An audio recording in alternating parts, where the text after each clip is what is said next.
As unemployment benefits are ending, are Americans heading back into the workforce or not? And what does that mean for our economy? Welcome to the VIP Financial Education YouTube channel where we help you go further, faster financially. I'm your host, Michael Matthey. Guys, anyone paying attention out there right now understands and sees that we've got help wanted signs everywhere. Obviously, during the pandemic, there's been a lot of government assistance, which is starting to wrap up. So where do we go from here? Are we going to be the land of the unemployed? I certainly don't think so, and I certainly hope not. However, with folks getting as much money as they are, they don't have a really strong desire to go back into the workforce. In total, there are 26 states that are ultimately ending the government benefits for unemployment prior to that September deadline. All but one of them are Republican-led by Republican governors. Again, guys, this is an objective approach. These are statistics that you can find out there online right now, but a lot of them are saying, rightfully, wrongfully so, that they're ultimately ending these because it's destroying the workforce, destroying business in their states, and if people don't have kind of that end-of-the-road type scenario, in many cases, they're going to just stay on the government tit, if you will, as opposed to going back into the workforce. Ultimately, it has that trickle-down economics, which is not only going to hurt business owners, it's ultimately going to hurt the consumers as well. I have many friends, in fact, many of my closest friends are entrepreneurs. I've been a lifelong entrepreneur at this point. My sister, my brother-in-law, my mother, they're all restaurateurs, mostly in Southern California out there. This has destroyed them. They're having a hard time not only getting people to apply for jobs, and they do pay well, but not only to apply for jobs, but to keep them when that government subsidy is in the background. Obviously, people get disgruntled for one reason or another, and they ultimately just go back, to the government to get that subsidization. These benefits are exceeding what they would normally have in the wage, in their own industry. So how can you look, some person that's got a family to feed, they've got themselves to support. How can you look at them and say, you need to go back in the workforce and ultimately make less money than you're making by sitting at home or doing a side hustle, for example? Childcare is a huge component of this. Obviously, there are many families out there right now that, have had to stay at home with their children with school closures, as schools are opening back up. And there's also been a lot of childcare facility closures. So a lot of them have closed and a lot of them have shuttered permanently. So it's kind of that give and take. But ultimately, as these benefits end, and if and when they do want to go back to work, and a lot of people have just taken different professions on, they're now able to work remotely. So childcare is not necessarily as big of an issue, but childcare is still on every parent's radar right now. So if you don't have the ability to take them back into childcare, kind of what's your next play? If you've got the ability to work at home, are you able to take care of them at home without having that childcare expense? I think because of the pandemic, more than ever, there are alternate ways to make money, whether, again, it's working from home remotely. I know quite a few people in my spectrum that have got the ability to work from home forever.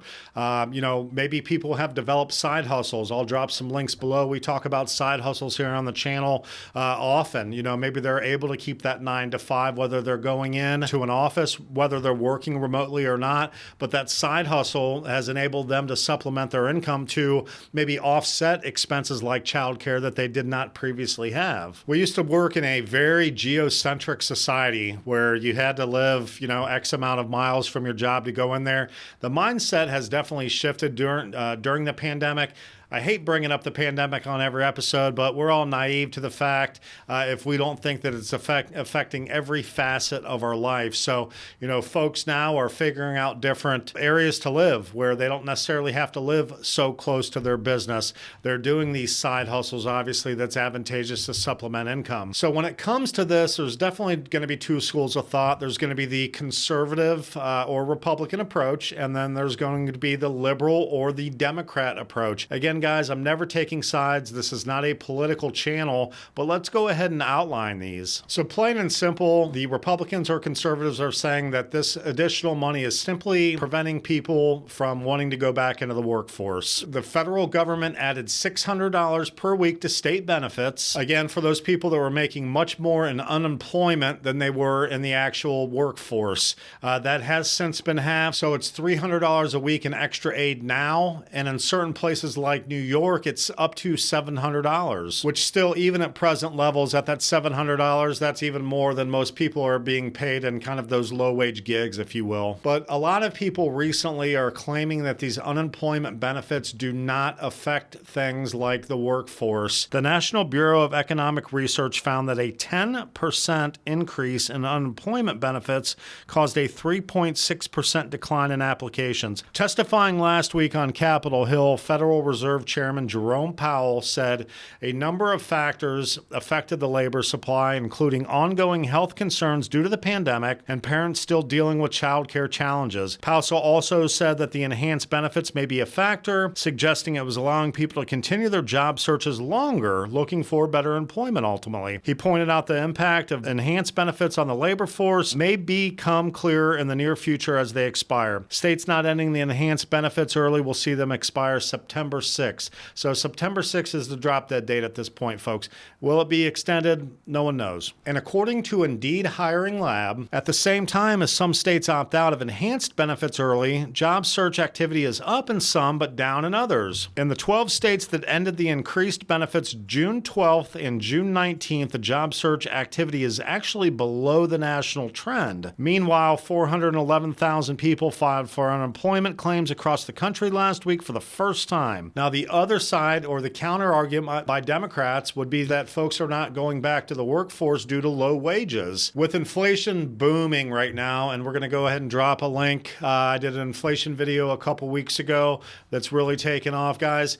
It is going through the roof right now. I don't care if you're out there buying, you're out there buying lumber, you're out there buying groceries, you're out there buying gas, you're out there trying to buy used cars. Anyone that's not hidden in the cave right now is seeing that inflation is certainly going up. And what we definitely need to be aware of is as inflation is rising, are federal wages, our national wages keeping up with that? You're going out there and you're trying to cover rent, you're trying to cover your mortgage, you're trying to cover health care, you're trying to cover childcare, you're trying to cover your groceries or your gas. As inflation is going up, are your wages rising with that? And I think ultimately the answer is no. So I think that companies are not out there paying those increased wages to keep up with, obviously this high rising inflation right now, particularly with areas like food service and other low wage industries. According to economists at Bank of America, anyone who previously made less than $32,000 per year is better off financially in the near term receiving unemployment benefits. But part of this video is obviously we can't ignore the fact that the government is ending these. According to President Biden himself, we're going to make it clear that anyone collecting unemployment who is offered a suitable job must take the job or lose their unemployment. Public policy is often messy, and running corporate America obviously is not easy. The labor shortage that we're experiencing right now is nobody's fault, but focusing on profit only or help only excludes common sense. And obviously aiming to dismiss any kind of opposing conclusions, any opposing arguments does not make sense either. Obviously, we need to come together as a country right now. We need to figure this out. The administration obviously has their finger on the pulse. There's both sides of the aisle. We need to find common ground here, but the ultimate end game is September 7th. Obviously, these benefits are going to end. But we certainly can't have big corporations out there mystified why people are not coming to work for them right now. I think the answer is several parts. I think that low wages certainly has to be factored into it. I think it's going to be really interesting to see how this plays out here over the next couple months. Obviously, states that are going to continue these till September, people are going to continue to, and I don't say take advantage of that in a negative connotation, but they're obviously going to continue to utilize that while hopefully going back out into the workforce. Hopefully these help wanted signs start to disappear. It's any street USA you can, drive up and down right now. There's shorter hours. Me personally, I would love to see those go away. I would love to see us go back into a functioning, working society, but we're certainly going to have to see how that plays out. As always, we're going to take an objective approach on these topics, guys. This is not a political channel. I'm going to go out there. We're going to go out there as a team. We're going to do as much research as we possibly can.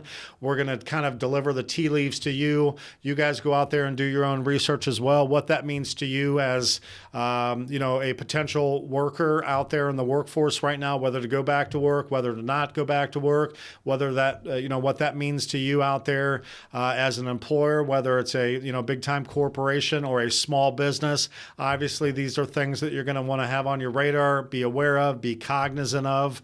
Mindset, psychology is a huge component of what's going on right now.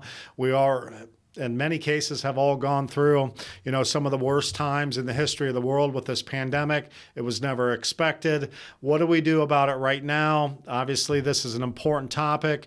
We love doing the research on your behalf. If you like information like this, go ahead and drop that thumbs up below. If you're not a subscriber, we're always looking for new friendly faces and eyeballs on this channel. Go ahead and subscribe and hit that notification bell below if you want to get heads up when more videos come out there like this from the VIP Financial Education YouTube channel, one of the most popular and trusted sources, all things credit, capital, cash flow, and real estate.